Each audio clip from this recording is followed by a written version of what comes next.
Item ಯಾವುದೇ ಇರಲಿ try ಮಾಡಿ ಆಚಿ ಚಿಕನ್ ಮಸಾಲಾ.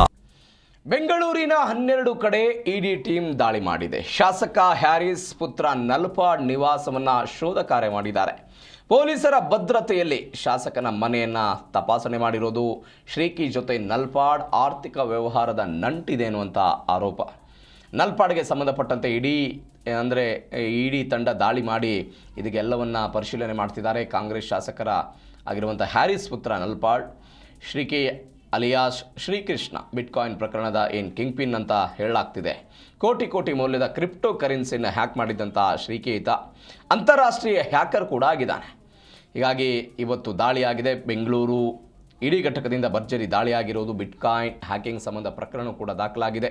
ಈ ಸಂಬಂಧ PMLA 2002 ಅಡಿಯಲ್ಲಿ ಪ್ರಕರಣವನ್ನು ದಾಖಲು ಮಾಡಿಕೊಳ್ಳಲಾಗಿದೆ. ಇಡಿ ಇಲಾಖೆಯಿಂದ ಇದೀಗ ECIR ದಾಖಲಿಸಿ ತನಿಖೆಯನ್ನು ಕೂಡ ಮಾಡಲಾಗ್ತಿದೆ.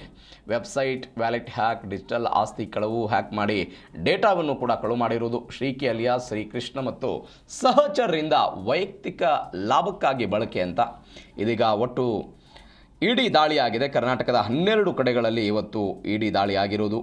ಅದರ ಜೊತೆಗೆ 2017ರಲ್ಲಿ ಬಹುಕೋಟಿ ಬಿಟ್ಕಾಯಿನ್ ಹಗರಣದ ಪ್ರಮುಖ ಆರೋಪಿ ಹಾಗೂ ಹ್ಯಾಕರ್ ಅಂತ ಹೇಳ್ತೀವಿ ಶ್ರೀಕೃಷ್ಣ ಅಲಿಯಾಸ್ ಶ್ರೀಕಿ ಜೊತೆಗೆ ನಲ್ಪಾಡ್ ಅವರ ಜೊತೆಗೆ ನಂಟನ್ನು ಹೊಂದಿದ್ರು ಎನ್ನುವಂಥ ಆರೋಪ. ಈ ಕಾರಣಗಳಿಗಾಗಿ ಇವತ್ತು ಇಡಿ ದಾಳಿ ಆಗಿದೆ ಅಂತ ಹೇಳಲಾಗ್ತಾ ಇದೆ. ಮತ್ತೊಂದು ಕಡೆ ಶಾಸಕರ ನಿವಾಸ ಮತ್ತು ನಲ್ಪಾಡ್ ಅವರ ನಿವಾಸದ ಮೇಲೆ ಇಡಿ ಅಧಿಕಾರಿಗಳು ದಾಳಿ ಮಾಡಿ ಎಲ್ಲವನ್ನ ಪರಿಶೀಲನೆ ಮಾಡಿದ್ದಾರೆ.